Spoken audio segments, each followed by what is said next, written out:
Hei kaikki, nyt on joulu ja mä olen täällä Tikanpesä 5 mun ihanan rakkaan siskoni Emmin kanssa. Me tehdään tänään sellainen siskoushaaste. Okei, mä ja Emmi ei sillä lailla hirveästi olla vietetty aikaa toistemme kanssa, mutta toisaalta me ollaan vietetty toistemme kanssa aikaa silloin, kun me ollaan oltu pieniä. Joo, ihan huippuhauskaa päästä tähän Raksun videolle. Kysehän on siitä, että Raksu, heti kun oli matikan kirjoitukset lukiossa ohi, niin Raksu tyyli seuraavana päivänä, vai oliko samana iltana, niin pakkas heti tavaransa ja lähti. Eli sen koommin silloin minä, Emmi, minkä ikäinen mä olin, olisiko mä ollut 14 tai jotain, niin silloin Raksu muutti pois. Mutta ollaan me sitten aina nähty sen jälkeen ja näin poispäin, mutta on se sitten eri, kun ei vietä aikaa niin paljon aktiivisesti ja tälleen, niin nyt on sitten, katsotaan mihin tästä päädytään. No niin, Emmi, ensimmäinen haasteemme on esitellä toinen ihminen 15 sekunnissa. Mä kerroin tämän haasteen jo, mutta mä oon aktiivisesti ollut ajattelematta niitä asioita, mitä mä sanoisin tässä. Ja tässä on niinku timeri, mitä me tietysti laitetaan. Ei, kyllä se tulee niin pahaa, mä en kestää. Ja tosiaan sit kun kello soittaa, niin sitten pitää lopettaa puhuminen. Okei. Tässä vieressäni istuu Emmi Hämäläinen, aivan uskomaton kaunotar, minun siskoistani kaikkein keskimmäinen ja todella rakas ihminen mulle. Emmi on sellainen tyyppi, että se jatkuvasti etsii tietämystä maailmankaikkeudesta ja se keskittyy tietämykseen. Mitä se loppui jo? Ei tästä tulikaan mitään! Okei, nyt mäkin yritän. N-Y-T, nyt. Tässä on Rakel, aka Raksu, vanhin meidän 5 lapsesta, äärettömän luova, saanut meidät kaikki innostumaan tosi monista asioista. Kun päättää tehdä jotain, tekee sen niin hyvin, että kukaan muu ei teekään asioita mitenkään niin hyvin. Sairaan kaunis, sisukas, älykäs, ihailen hullusti. Oi. Sulla oli ihan sairaan paljon parempi. Mä olin vähän nopeampi, kato kun mä näin, että sulla meni niin ei huonosti, vaan siis aika meni niin nopeasti, niin piti niinku, tiedät jotenkin näin. No niin, joo, mutta 15 sekkaa aika lyhyt hetki. Kyllä niinku, jos Emmin esittelyllä mut esiteltäisiin jollekin, niin olisi aika semmoinen niinku... Ei ollut ihan niinku aika kohdalleen. Kaikki tietysti piti paikkaansa. Näinhän se on. Mutta tiedätkö, toisen ytimen voi saada aika nopeasti semmoisia, ihan kun sanoo tosi nopeasti asioita. Niin. Joo. Eli seuraavassa haasteessa me kummatkin ollaan keksitty 4 kysymystä itsestämme toiselle. Elikkä mä kysyn itsestäni kysymyksen Emmiltä ja Emmi vastaa. Ja osa näistä kysymyksistä on semmosia, että niihin on ehkä oikea vastaus. Mutta jotkut on ehkä semmosia mielipidekysymyksiä. Mä aloitan tällä kysymyksellä, jota vähän niin kuin heitettiin jo ilmoille. Jos mä olisin eläin, niin mikä eläin mä olisin? Yes. Mahtavaa, mä mietin tätä. Mä mietin tätä ihan hulluna itse suihkussa just tänään aikaisemmin päivällä. Mä ajattelin, että sä olisit ehdottomasti laumaeläin. Sä ihanasti niin välität ihmisistä ja välität, mitä ihmiset kokee, miten heillä menee ja mitä kuuluu. Mutta sitten kuitenkin sä oot semmonen vahva ja sä oot tosi itsenäinen, niin mä tulin siihen tulokseen, että saisit susi. Koska susilaumassa, nehän on tosi niin vahva semmonen pack. Siihen kuuluu, että siihen on ne tietyt ihmiset, ne menee yhdessä eteenpäin, mutta sitten ne on kuitenkin tosi semmosia uljaita, tosi vahvoja. Ja sitten jos mut pystyy kesittämään, niin musta ehkä voisi tulla koira. Joo, just silleen, että ne ihmiset, jotka saa sit kesitettyä, sit susta tuleekin semmonen kiltti koira. Se on hyvä vastaus. Joo. Okei, sun vuoro. Okei, mun kysymys oli, mä usein toivon, että mä eläisin jollain tietyllä vuosisadalla. Joka ei ole varmaan tää vuosista. Ei. Niin, mikä se on? Sä oot hirveän sellainen ihminen, että sä olisit niinku, että ei vitsi, haluaisin elää silloin, kun ihmiset kävelevät kuussa. Että se on varmaan niinku menneisyydessä. Ja mä uskon, että sä oot varmaan miettinyt sitä loppuun asti sillä, että kuinka huono hygienia-olot silloin. Niin, se on kyllä ihan totta. Mulla ehkä tietynlainen lähestymiskulma tähän juttuun. Tai vuosikymmenkin käy, koska tiedätkö, ihan kummin vaan, saat valita mitä vastaan. Ja nyt sä spoilasit mulle, että se on todennäköisesti edellisen 100 vuoden aikana. Koska muuten mä olisin voinut olla se, että en halua olla barokkinainen. 60-luku oli sellainen, niinku, sä et ole ihan niin semmonen crazy, hippie, happy. Mä heitän, että 20-lukua. Oikeesti todella lähellä. Tai itse asiassa kun mä mietin tuolla, että no mitä tarkkaan, kun tämähän on siis sitä, että aina kun mä katson jotain Pearl Harbor, sit mä oon silleen, oi oikeesti kun miehet oli herrasmiehiä, ja sit mä luen jotain historiallisia kirjoja siellä, niin käyttäytyy, niillä kauhean menee 2 kuukautta, niin kun ne vaihtaa sinun kaupat, ja ne kauhean teidittelee, ja sit on vaikka tämmöset joku hakee jostakin, ja mennään seuroihin, ja mennään tansseihin, ja jotain tämmöstä. Mä aina silleen, voi toi jotenkin niin hellyttävää. Sit totta kai en mä nyt sotaa haluaisi, eikä ne asiat, mitä siinä oli, niin ei ne on niinku kivoja, mutta jotenkin semmonen just 1920, 30, 40-luvun semmonen jotenkin. Niin sä olit tosi oikeassa. Mutta ehkä se, mitä sä haet, on niinku ihmisten huomioon ottaminen semmoisen tietyn kivan kaavan kautta, mitä ei oikein nykyään ole. Se on totta. Ehkä niinku ihmisten väliset semmonen jännä. En mä tiedä. Joo, mut hienosti aloittaa. Kysymys numero 2. Mikä tekee mut onnelliseksi? Ja sen ei tarvii olla niinku, tiedätkö, joku yksi asia, joka Joo. täyttää mun elämän ja on se the thing, vaan niinku joku juttu. No siis, me just eilen puhuttiin tästä Raksun kanssa hullun pitkä, että mitä on onnellisuus ja ilo ja mitä eroja niillä on ja näin poispäin. Mä ehkä sanoisin, että semmonen, että sulla on niinku joku tavoite tai suunta ja sä saat tehtyä asioita, niinku, jotka tavallaan tukee sitä ja sä näet, että sä etenet sillä. Että sä pääset niinku eteenpäin. Että jotain uutta. Vähän niinku, että se niinku kehittyy ja itekin kehittyy ja niinku kasvaa jotenkin. Mä uskon, että se tuo sulle onnellisuutta. Emmi, sä oot niin oikeesti. Oikeesti? Joo, kyllä. Et mulla on aina ollut elämässä joku semmoinen yksi juttu, vaikka Joo. tanssipelaaminen tai Akuangat. Pampers-jutut tai Star Wars tai World of Warcraft tai joku semmoinen juttu. En ole ihan varma, mikä se tällä hetkellä on. Ehkä se voisi olla nämä videot, niin kuin mä sanoin aiemmin. Mutta joo, kyllä. Okei, mun kysymys numero 2 on, että mihin maahan haluaisin matkustaa kaikkein eniten? Ja tässähän on nyt vaikeaa, koska se voi olla maa, missä Emmi on jo käynyt.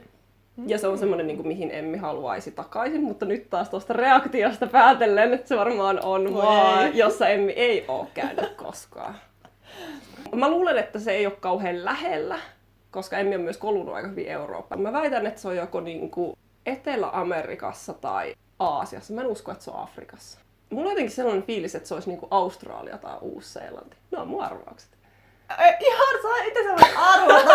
Oikeesti? Joo, siis oikeesti. Ja mä just mietin, että kumman mä haluaisin niinku enemmän. Mutta ehkä mä kallistun siihen Uuteen-Seelantiin. Kun musta tuli ihan Sekoboltsi-fani, Taru Sormustan herrasta fani silloin pienenä varmaan sun kautta, koska sä olit niin innoissas niistä. Ja sitten me katsottiin niitä ja näin poispäin. Mä olin ihan rakastunut Pippinin näyttelijänkin ja kaikkea. Mutta siis ne maisemat ja sit se on jäänyt jotenkin elämään ja nyt mulla on sieltä niinku ystäviäkin. Sit se on jotenkin niin upea maa ja siinä on jotain ihanaa. Se on niin jotenkin kaunista. Mä aina silleen, että sinne mä haluaisin. Se on vaan niin kaukana, että katsotaan milloin sinne oikeasti sitten pääsee. No tää on vähän tämmönen niinku random kysymys. Okei. Mut missä mä oon tosi hyvä? Ja tällä kertaa ehkä niinku mun omasta mielestä. Okei. No nythän tästä voisi tehdä ihan hullun pitkät ja niin kuin syvälliset tämmöiset keskustelut, koska esim. Kun me ollaan puhuttu aikaisemmin ja sit sä oot silleen, esim. Mä ajattelen, että sä oot hullun älykäs ja viisas ja tämmönen tiedät paljon tietokoneista ja muista, mut sit sä aina silleen, mut Emmi, jos sä tietäisit millaisia ystäviä mulla on. Mut jos kyse oli nyt siitä, että mitä sä ajattelet, niin sit mä en ehkä sanoisi noita asioita, mitkä mä ehkä ajattelisin susta. Mä sanoisin, että sä oot tosi hyvä innostumaan. Ja innostumaan itsesi niin omista asioista, mutta myös muiden asioista. Niin se on sun... Se on mun taito. Joo, se on sun taito. Joo, vitsi, sä oot kyllä hyvä. Menikö oikein? No ei, sitä ei ollut semmoinen, että mä ajattelisin, että mulla olisi joku lista asioista, että näissä mä oon paras tässä järjestyksessä, vaan se oli vaan sillä että mikä tahansa vastaus, mikä menee siihen kategoriaan, että mulla tulee semmoinen, että no itse asiassa sä oot oikein, se on oikein vastaus. Okei, mun kysymys numero 3 on, mitä mä toivoisin tai haluaisin nähdä enemmän Suomessa? Sä haluaisit, että ihmiset avaa itsensä toisilleen enemmän ja oikeasti connectaa sellaisella syvällä tasolla.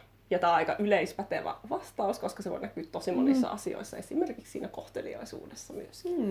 Joo, todellakin meni oikeaan taas. Meni taas oikeaan.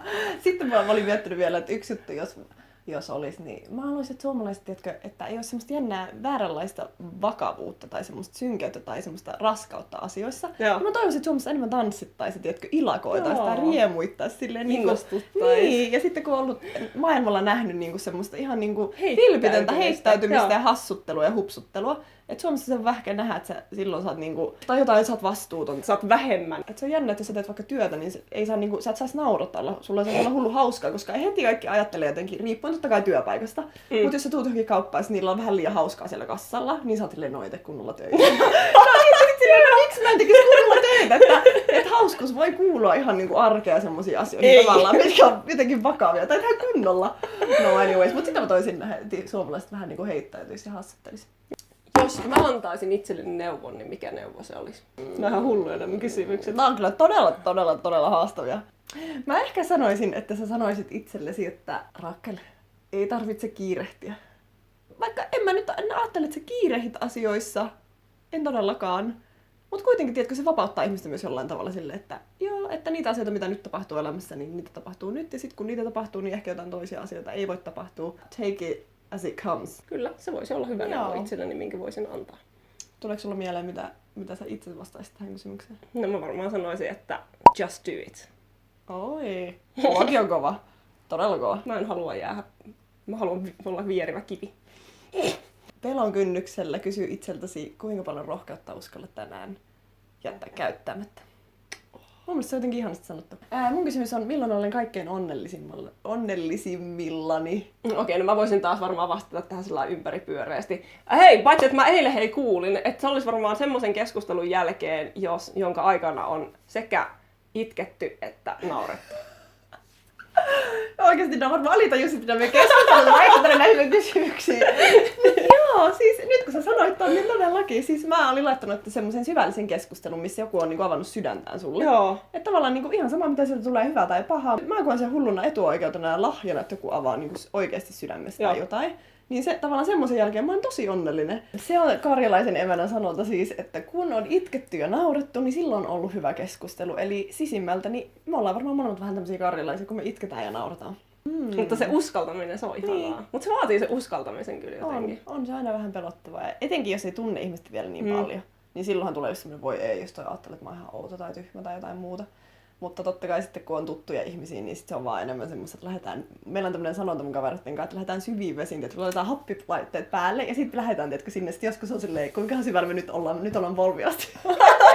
Okei, meillä olisi ollut vielä viimeinen kysymys, joka on, että mitä arvostat toisessa? No mä voin sanoa nopeasti. Joo. No 3 sanalla. Okei. Mä arvostan sun paloa ihmisiä kohtaan. Sitä, että sä uskallat tehdä niitä juttuja, mitkä susta tuntuu oikealta. Ja mä arvostan sitä, että sä arvostat sun perhettä. Kiitos kaunista sanoista. Mä arvostan sitä, että kun sä tuut tilanteeseen, sä haluat aina antaa itse siihen ja niinku tuut semmoisella energialla. Sitten mä arvostan sitä, miten sä just välität meidän perheestä ja muista sun niinku rakkaista ystävistä ja tutuista ja järjestät jotain brunssijuttuja. Jotenkin niinku vaalit semmoista yhteyttä. Se on tosi ihanaa. Sitten mä arvostan niinku ihan sun kaikkea just tommoista, että miten sä teet asioita täydellä sydämellä. Et välillä jos mä vaikka alkaisin vertailemaan, mitä en tee, toivottavasti ikinä, koska se ei johda mihinkään hyvää, mutta tulee melkein semmoinen, että vitsi mä oon laiska. Tai jotenkin silleen, että sä teet ihan hulluna niin työtä ja näet vaivaa asioita eteen. Se on tosi ihanaa, se on tosi ihantavaa ja se on niin kuin hieno piirre. Sä oot ihana. Niin, samoin. Hyvää joulua. Hyvää joulua. Ehkä näihin tunnelmiin. Näihin tunnelmiin me jätämme. Hyvästi. Hei hei. Hyvästi. Mäkin näin sinne sanoit sama. Ei näin voi sanoa. Vaikeeta? Niin, miten sä lopetat videon? Hyvästi jää. Moi. Moikka. Hei hei. Hei hei. Ai hyvänen aika. Eikö se ole hauskaa? Joo. Loppu olisi käynyt hyvin tingelin. Tingelin. Se voidaan lisätä sinne vielä.